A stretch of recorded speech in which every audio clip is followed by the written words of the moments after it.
अगर दिनेश कार्तिक के साथ चीजें ऐसी ही चलती रही तो वो दिन दूर नहीं है जब ये 37 वर्षीय खिलाड़ी इंटरनेशनल क्रिकेट से रिटायरमेंट ले लेगा।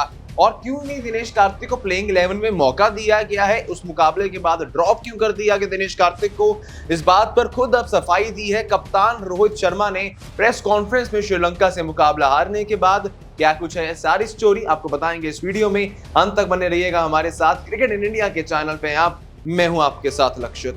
श्रीलंका से मुकाबला हारने के बाद भारतीय क्रिकेट फैंस इस समय जहां एक तरफ ऋषभ पंत को काफी ज्यादा मात्रा में ट्रोल कर रहे हैं, उनकी गलती काफी ज्यादा निकाल रहे हैं, कुछ फैंस तो यहां पर धोनी को याद कर रहे हैं, तो कुछ फैंस यहां पर इस बात का अब सवाल उठा रहे हैं कि आपने दिनेश कार्तिक को प्लेइंग 11 से बाहर क्यों निकाल दिया।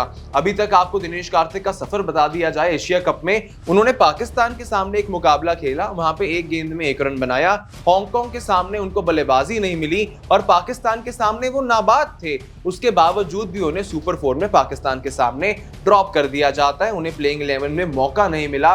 इस बात को भी ध्यान में रखते हुए गौरतलब ये भी है कि आईपीएल में दिनेश कार्तिक फिनिशिंग में best super striker of the season रहे, जहां उनका स्ट्राइक रेट 180 के पार रहा। इनके बल्ले से हाफ सेंचुरीज भी हमें देखने को मिली। और सिर्फ आईपीएल तक ही दिनेश कार्तिक का परफॉर्मेंस सीमित नहीं था, भला हमने साउथ अफ्रीका का दौरा देखा, आयरलैंड में देखा, इंग्लैंड में देखा, वेस्ट इंडीज में देखा, लेकिन दिनेश कार्तिक का बल्ला कभी भी शांत नहीं हुआ था।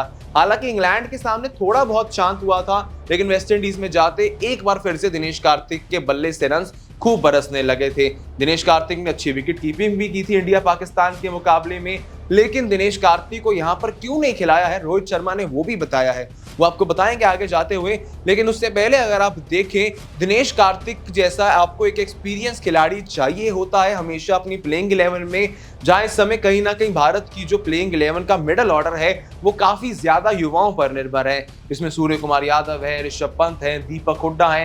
हालांकि हार्दिक पांड्या थोड़े बहुत एक्सपीरियंस खिलाड़ी अब माने जाते हैं, लेकिन फिर भी शायद दिनेश कार्तिक जैसी शानदार फॉर्म और दिनेश कार्तिक जैसे एक्सपीरियंस खिलाड़ी यहां पर आपके लिए कहीं ना कहीं महेंद्र सिंह धोनी की जो कमी है उसे यहां पर पुख्ता तरह से पूर्ण कर सकता था। और दिनेश कार्तिक की विकेट कीपिंग भी कहीं ना कहीं ऋषभ पंत से बेहतर है। अगर वो कहीं ना कहीं कल के मुकाबले में होते प्लेइंग 11 के अंदर तो शायद गेंद विकेट्स तक लग जाती। लेकिन यहां से अब सोचने योग्य बात, रोहित शर्मा ने प्रेस कॉन्फ्रेंस में कहा कि हमने दिनेश कार्तिक को प्लेइंग 11 में इसलिए नहीं खिलाया क्योंकि हमें ऋषभ पंत के रूप में एक लेफ्ट हैंडेड बैटर मिलता है और एक लेफ्ट हैंडेड बैटर बाकी बल्लेबाजों से प्रेशर हटा देता है, इसीलिए आपने ऋषभ पंत को वहां से प्लेइंग 11 में रखा और दिनेश कार्तिक को प्लेइंग 11 से हटा दिया। लेकिन असल में क्या होता है, लेफ्ट हैंडेड बैटर के आते ही एक तो आपके फिनिशिंग में रन्स नहीं अच्छे आते हैं और आप कहीं ना कहीं पाकिस्तान श्रीलंका दोनों मुकाबलों में ही 5 से 10 रन शॉर्ट रह जाते हैं, जिसके चलते आपने हार का सामना किया सुपर 4 के अपने दोनों ही मुकाबलों में 10-15 रन